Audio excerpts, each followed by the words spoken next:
How to cover backlogs, backlogs हुए थे आपके हाँ कभी? ऑब्वियसली बैकलॉग्स होते हैं। सो हेलो आयुष, कैसे हैं आप? मैम बहुत अच्छे। बहुत अच्छे हो। क्या चल रहा है अभी लाइफ में? कुछ नहीं मैम, काउंसलिंग का बस वेट कर रहे हैं, ख़त्म हो जल्दी कॉलेज में। ओके, ठीक है। नीट 2024 में क्या स्कोर रही थी आपकी? मैम मेरा मार्क्स 690 था। 690 आपके मार्क्स थी, ओके। पिछले साल भी नीट दिया था आपने? Yes ma'am. क्या थी प्रीवियस स्कोर आपकी? Ma'am I scored 596। 596, ओके। कुछ अपने बारे में बताइए आयुष, कहाँ कैसे कब सोचा आपने कि नीट करना है और डॉक्टर बनना है मुझे? मैम ऐसा कोई थॉट मतलब 10th के बाद जैसे सब सोचते हैं कि कॉमर्स ले साइंस ले, उस टाइम मेरे को भी था कि क्या लेना है, तो मेरे पेरेंट्स ने बोला साइंस लेने के लिए। मेरा ऐसा कोई टिल्ट नहीं था कि मैं कॉमर्स या साइंस लेना, क्योंकि हम बहुत इंडिसाइसिव थे। मम्मी ने बोला कि तुमको मेडिकल करना चाहिए, क्योंकि मेरे चाचा भी डॉक्टर है। तो Okay. इसलिए आई डिसाइडेड कि हम I will be doing medical. मतलब आपके पेरेंट्स ने आपको प्रमोट किया और आपको बोला कि जाओ इस फील्ड में और वो यस मैम। करो, ओके। सो बायोम के बारे में कैसे पता चला आपको?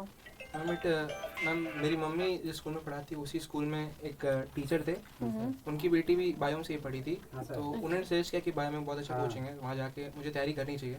Okay. तो उस टाइम तो मैंने किस क्लास में आपने एडमिशन लिया था बायोम इंस्टीट्यूट में? मैम मैंने ड्रॉप ईयर में लिया था एडमिशन। ओके, ड्रॉप ईयर में लिया था एडमिशन। तो जैसा कि आपने बताया कि जो भी आपकी स्कोर थी पिछले साल और इस साल आपकी स्कोर जो है वो 690 है, तो किस तरीके से आपने पढ़ाई किया और क्या आपने मिस्टेक को एनालाइज करके उस पर कैसे काम किया? मैम लास्ट ईयर मेरे को लगता है हम बहुत अनफॉर्चुनेट थे, क्योंकि मेरा तैयारी पिछले साल बहुत ठीक था। मेरे को लगता है कि हम कुछ रीजन्स के कारण, जो पर्सनल था मे बी, उसके कारण हम अच्छा नहीं कर पाए। और इस साल बस वही था कि वो सब चीज़ को इस बार अफेक्ट नहीं करने देना है। और उसी तरह से इस बार तैयारी भी किया, मतलब बहुत मैं बेसिकली एनसीईआरटी रीडिंग पे ज़्यादा फोकस किया और जितना हो सके उतने मॉक टेस्ट लगाए, बस वैसे। कि एग्ज़ाम हॉल से जब एग्ज़ाम दे के निकले तो क्या फ़ील आ रहा था? लगा उस टाइम कि हाँ अच्छा स्कोर होने वाला है? मैम वो लास्ट ओएमआर भर्ती मेरे को लग गया था कि मेरा इस बार हो जाएगा, क्योंकि बहुत कॉन्फिडेंट था मैं इस बार कि इस बार मेरा निकल ही जाना है। और वो फिर बाहर निकल के पेरेंट्स का आप फेस देखते हो तो वैसे ही और अच्छा लगता है। काफ़ी सरियल फीलिंग था वो, मतलब बहुत अच्छा लगा और काफ़ी कॉन्फिडेंट था कि इस बार हो जाएगा। ओके, मतलब एग्ज़ाम वाले दिन ही आप कॉन्फिडेंट थे कि मेरी मार्क्स अच्छी आने वाली है? मैम कॉन्फिडेंट एकदम वैसा तो नहीं बोलेंगे, नर्वस तो होता ही है इंसान, हाँ लेकिन फिर बिल्कुल। भी ये था कि इतना तो मैंने किया है तैयारी, मेरे को उतना भरोसा था कि हम मोर देन एनफ अच्छा कर लेंगे और कॉलेज इस बार हम ले लेंगे बस। ओके। जब रिज़ल्ट आया तो घर वालों का क्या रिएक्शन था? घर में क्या माहौल था? मैम काइंड ऑफ रिजल्ट तो सबको पता ही था कि अच्छा आने वाला है, ओके। क्योंकि एग्जाम देके आते तो रिजल्ट आपको पता चल ही जाता है। हम्म। थोड़ा रैंक थोड़ा ऊपर बढ़ गया, लेकिन कोई नहीं, सब खुश थे। मम्मी बहुत खुश थी कि हम्म। एटलीस्ट क्लियर हो गया नीट और अब इस रैट रेस से हम निकल सकते हैं। ओके, फर्स्ट राउंड काउंसलिंग हो चुकी है, उसमें कौन सी कॉलेज अलॉट हुई मैम राउंड आपको? 1 में ऐसे मैंने रिम्स अलॉट करवाया है, पर मैं वहाँ मोस्ट प्रॉब्ली नहीं जाऊँगा। मतलब मेरा टारगेट है कि मेरे को लग रहा है मेरे को राउंड 2 में एम्स देकर मिल जाएगा ओके। या रायबरेली, तो मैं वहाँ जाना चाहूँगा। ओके, मतलब राउंड 1 में आपको रिम्स रांची मिल रहा है, बट आप इससे अच्छा ऑप्शन देख रहे यस हैं? मैम, मोस्ट प्रॉब्ली मिल जाएगा ओके, एम्स। ठीक है। अब बात करते हैं कि जो भी आपके जूनियर्स हैं, क्योंकि आपने पढ़ा, आपने अपने मिस्टेक पे एनालाइज किया, तो आने वाले जो भी नीट के एस्पिरेंट हैं उनको आप क्या सजेस्ट करना चाहेंगे? मैम बस यही कि जितना हो सके एनसीईआरटी पे ध्यान देने के लिए।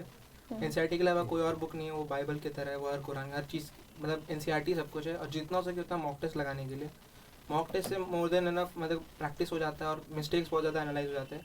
फिर आप वापस एनसीईआरटी पढ़ो और आपका मार्क्स देखना खुद ही इम्प्रूव होगा। ओके, तो स्टूडेंट्स एनसीईआरटी और जो है आपको मॉक टेस्ट देते रहना है। ओके, जब आपने एडमिशन लिया बायोम इंस्टीट्यूट में, तो जैसे आपने सुना था कि पढ़ाई अच्छा होता है, तो यहाँ जब आप ज्वाइन किए बायोम इंस्टीट्यूट, तब क्या ऐसा वो फील हुआ कि हाँ सेटिस्फाइड हुए बायोम के पढ़ाई टू बी से? ऑनेस्ट जब ज्वाइन किए थे तो बहुत नर्वस थे कि मतलब कैसे लोग रहेंगे, मतलब मेरे से तो सब तेज़ ही रहेंगे या बहुत ज़्यादा मतलब पढ़ाया बहुत जाएगा वैसा, ओके। मतलब। पर लेकिन ऐसे टीचर्स ने बहुत कंफर्टेबल फील कराया था, टू बी ऑनेस्ट। और स्टार्टिंग से ही काफ़ी फोकस किया था हमारे मतलब वीक एरियाज़ पर, मतलब हेल्पफुल भी थे। हम लोग मॉक टेस्ट में गलती करते थे तो आगे फिर समझाते भी थे, नेक्स्ट डे डांट भी पड़ता था, तो उस तरह से बहुत हेल्प होता था। बायो के टीचर्स ने बहुत हेल्प किया है। ओके, डांट पड़ती थी क्लास में? हाँ मैम ऑब्वियसली। ओके। सो आपकी जो सिलेक्शन है लास्ट मंथ्स में रैंकर्स बैच में हुई, तो क्या प्रोसेस था, किस तरह से आपका सिलेक्शन जो है रैंकर्स बैच में हुआ? मैम स्पॉट टेस्ट और EITS होते रहता था, तो उसी में आप अच्छा स्कोर करोगे, मतलब टॉप 25 टॉप 50 में रहते हो तो आपको रैंकर्स बैच में सिलेक्ट किया जाता है। मेरा लास्ट तक में स्कोर 600 प्लस आ रहा था, रैंक भी ठीक ठाक आ रही थी, तो इसलिए मेरे को रैंकर्स बैच में लिया गया था।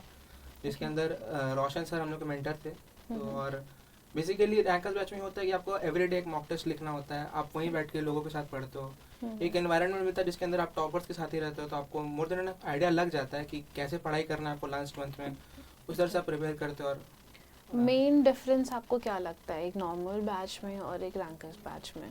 पर्सनल गाइडेंस मैम वही, क्योंकि आप नॉर्मल बैच लोगे तो मोस्ट प्रॉब्ली इतने लोगों की भीड़ में आपको उतना पर्सनल अटेंशन नहीं मिलेगा। तो रैंकर्स बैच के अंदर ये था कि एटलीस्ट आपको कोई आपका मार्क्स पूछेगा, आप कहाँ ज़्यादा गलतियाँ कर रहे हो, उस बिल्कुल। नेगेटिव को कैसे कंट्रोल करना है आपको, और किस पे फोकस करना है, बस Okay. इस पे ज़्यादा ध्यान दिया जाता है। ओके, सो रैंकर्स बैच में जैसा कि आपने बताया कि पर डे क्या रूटीन होता था आपका रैंकर्स बैच का? मैम रूटीन ये था कि सुबह हम लोग शायद 7-8 बजे तक हम लोग आ जाते थे। उसके बाद हम लोग 1 घंटा पढ़ के उसके बाद हम लोग का सब कुछ बायो में प्रोवाइड करता था, food and everything, lodging everything.